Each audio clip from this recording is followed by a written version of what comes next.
So I'm still alive. This is not an AI. This is real. So they didn't take me out. They tried. They tried to take me out. They've been trying to take me out for 30 years. So they've been trying to take me out since I was a kid. Since I was 4 years old. I had a cousin choke me to death. Try to choke me to death. They said, I don't know. I remember I turned blue over them. So the elect saints are known from birth, and the agents of the devil hate you because you are the elect. Ephesians 1, read it. Predestined before the foundation of the world. So God has his hand on you, and they hate that about you, just like the devil hates the human. And these children of the devil hate you. So what I'm gonna talk about is stepping into peace. If somebody tries to steal your peace, get back in. Peace is your thermometer, right? If you lose your peace around somebody, that's a sign to get away from them. Maybe one day they'll get their peace back, but usually not, because they don't even care about peace. They don't care about truth. They don't care about being dependable, faithful. They lie, cheat, gaslight, try to take away your free will. I mean, really, when somebody tries to take away your free will through manipulation, that is a sick individual. I mean, sick. And they will even try to mess up your health so that you're dependent on them. They want you dependent on them in some way, shape, or form. And so they have to abuse you to try to knock you down, because they came at you because you're high vibration, right? So they want to abuse you to knock you down so that they can be higher than you, that you need them, when they really needed you from the get-go. They needed you, but they will never admit that. They will never admit it. So this is not an AI. This is not scripted. I have no script. I don't have a script. I don't have a script anywhere. But if you look at the word, if you look at the dark triad, tetrad, triad, whatever, the psychopath, the narcissist, and Machiavellianism.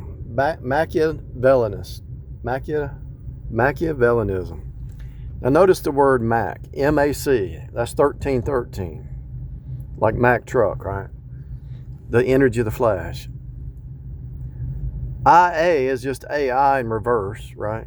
Machiavellianism. So they veil their 1313 AI flesh mind. It's called Machiavellianism, and you take the word apart. M-A-C-H is Mach, like Mach 3, like that Mustang over there. It's a Mach 2 or something. M-A-C is 1313, Mockingbird Lane. See that? Mach. So they want the energy of the flesh. They want to be seen. It's all about me. It's all about power and image and outward show and getting attention to themselves. I say I didn't even know this was here. Look at that. And they got all these Mustangs over here. And so Machiavellianism, if you break it into parts, you see 1313, you see the AC sine wave, you see the Mach, which is Mach 1, Mach 2, Mach 3, power, related to power, right? Can't believe this restaurant is shut down, or is it? Let's see. No, it's open. Oh, it's early. I'm trying to I wonder if they make breakfast. So the Machiavellianism is so a person, okay, so especially when you're young, you know, you try to walk around with you showing your muscles, and you got this fast car, this good job, and all this. You're trying to get attention because you're trying to get that woman's attention, or she's trying to get the man's attention. So they're trying to show off their power, right? IA, reverse it is AI, right? So it's AI flesh mind, Machiavellianism. They're veiling the truth of what they really are. They're veiling their psychopathic tendencies and their evil tendencies. But out of the heart, the mouth speaks. So their words, if you listen, if you're very astute when you're talking to somebody, if they are interrupting you all the time, that's a good way to see what they are. They will reveal what they are the more they speak. So it makes me mad that when I'm trying to talk and they interrupt me, I call them out on it after a while, and I don't put up with it because that's dehumanizing. But if you let them do it a while, they reveal their hearts, right? They reveal their motive, and it's usually selfish, sex, drugs, alcohol, parties, lazy, want you to pay their bills, want you to do everything for them. They don't want to do anything for you. So if you listen to their words, it unveils the psychopathic, narcissistic tendencies. And so when you break a word into part, when you see the code, I went to the Phoenician script and took each letter and broke it down into its parts. A is the blood. AI is artificial intelligence, you know that. When a letter's by itself, it means one thing. When it has two letters, it means another thing. When it has three letters, it means something else, right? And so it takes a while. The way that you decode the alphabet or two letters or anything, or a symbol shape, you look at it from a holographic perspective. So if I never seen this before and I just look at it from this perspective, I'm only seeing one aspect. You turn it and you see the other side, the other side, the other side. So it's like a hologram. And so then you can turn it this way and look at it from this way, look at it from this way, and you say, oh, that's a pencil. And what is the use of this pencil? So you decode it at multi levels deep. Hologram, everything is a hologram, just like the steering wheel. If to really understand it, I gotta look from this side. Now, since it's a hologram and everything's already here, everything you need is there right now, everything's hidden behind until you need it. So everything's out here in the distance, right? This is ozone. That's ozone air freshener. Everything's hid out here in the distance, right? Because God prepared this place before you were even born, or it was even created. It was in the mind of God. So everything you need's out here. Here's how the hologram works. That's open. I don't want to spill it. Here's how the hologram works. So you don't see it, right? But it's there. And so whenever you need something, it starts to appear. It's like it comes into the framework. And then once you take this aspirin or whatever, then it goes back and you don't see it anymore. But let's say I'm in the car and somebody didn't wash their feet. So they got in the car and I take this and I sprinkle this. This appears in the hologram. I needed it. So there it is. And it goes back and you don't even think about it. So it's a holographic reality. Stuff doesn't appear until you need it, right? Now these low vibrational creatures, they're trying to grab. I gotta have this. The 5D mindset is, it's already there. God's already provided it. You just have to raise your knowledge a little bit. So let's say, I'm hungry, I gotta get some food. Well, I can go over here and eat grass. Those little yellow plants, the little daisy things, you can eat them and they have nutrients in them. I don't know if you can eat the leaves or the stem or what. You might be able to boil, you might have to boil them, but you can eat pretty much anything because God's given you everything. And there's actually water over there. Just take you a shovel and dig a hole and you'll have water show up most likely. And so from a 5D perspective, and in order to get to that, maybe you need to study bushcraft. If you study bushcraft for 5 years, not necessarily you go out there and do it, but you study bushcraft and you can realize all you need is a knife and go out in the woods and you can survive with just a knife. All you need is a knife. You can hunt rabbits and birds and everything else, get you some water, get you some shelter, cut you down some tree limbs, build you a little shelter. If you study bushcraft, B-U-S-H, craft, you will realize there's no scarcity. I remember when I was being attacked by scarcity lies a long time ago, right? I was being attacked by scarcity lies. And I saw a video about, this is before I saw the Shekinah glory and saw the code. And I saw this video about bushcraft. And I said, let me study that. And it became very interesting. And after I spent about 5 years studying it, maybe after 2 years, I did study it for like 5 years. But after about a year or two, I even got a book and read the book.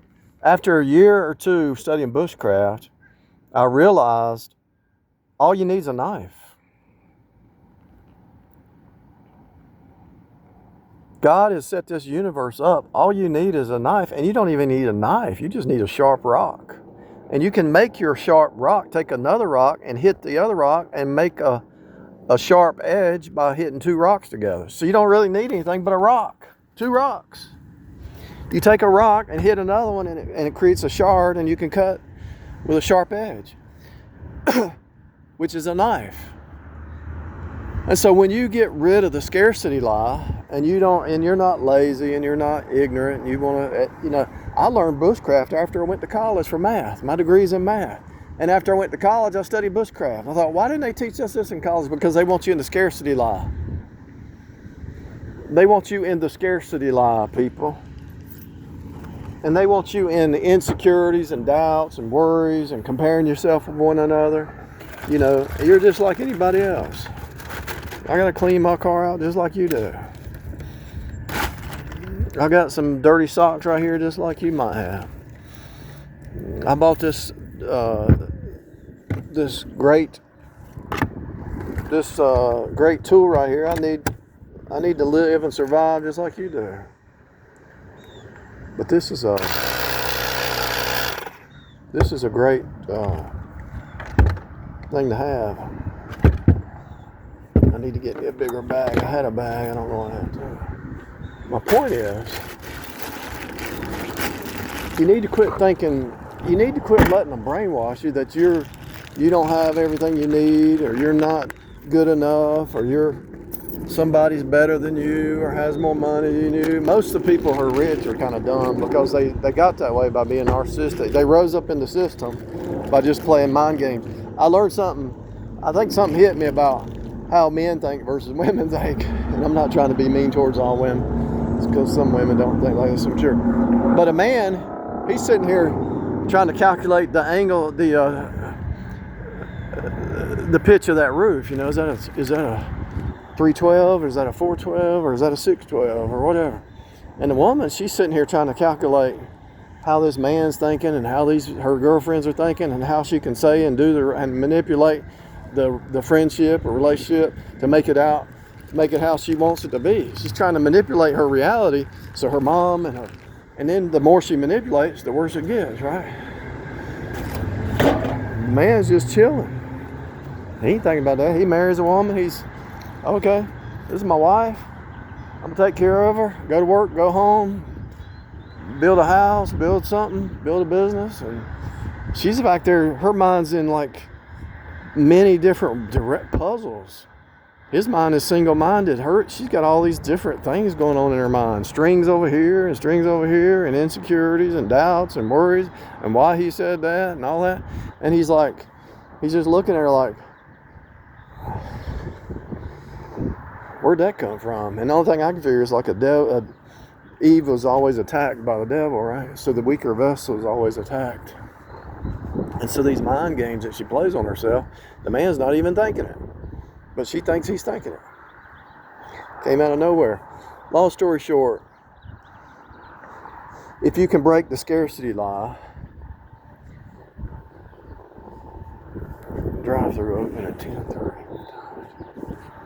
If you can break the scarcity lie,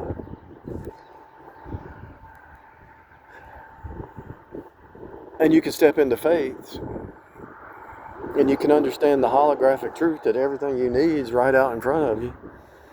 I could probably, if I was hungry, I could probably walk out there, do my thumb, say, hey, I don't need a ride, I just need some food. Can I get $2 from you? They'd probably give me $2.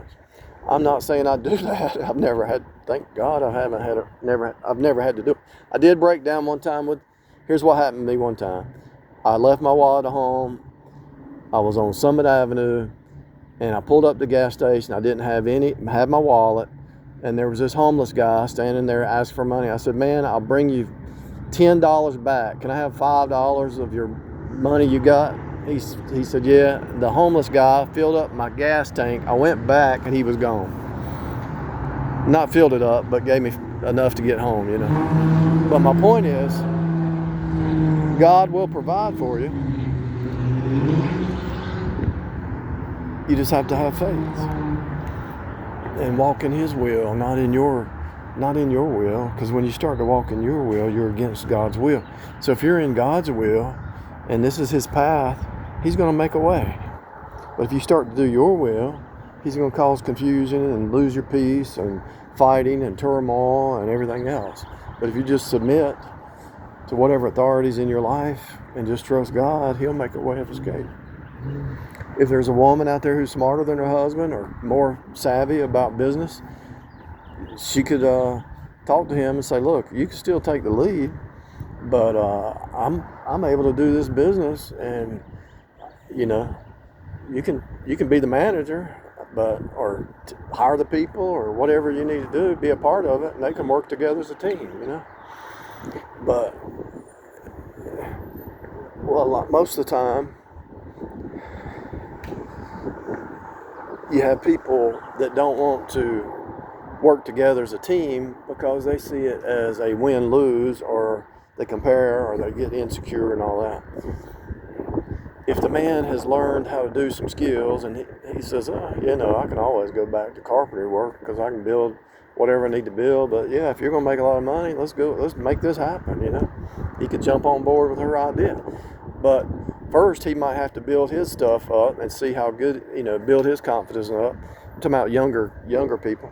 He might have to build his confidence, then he can jump on board. But they need to be together. In the industry that I'm in, there's a lot of traveling nurses that travel from hotel to hotel, you know. And these traveling nurses, a lot of times they're married. And I saw one, and most of these traveling nurses are not married, they're divorced.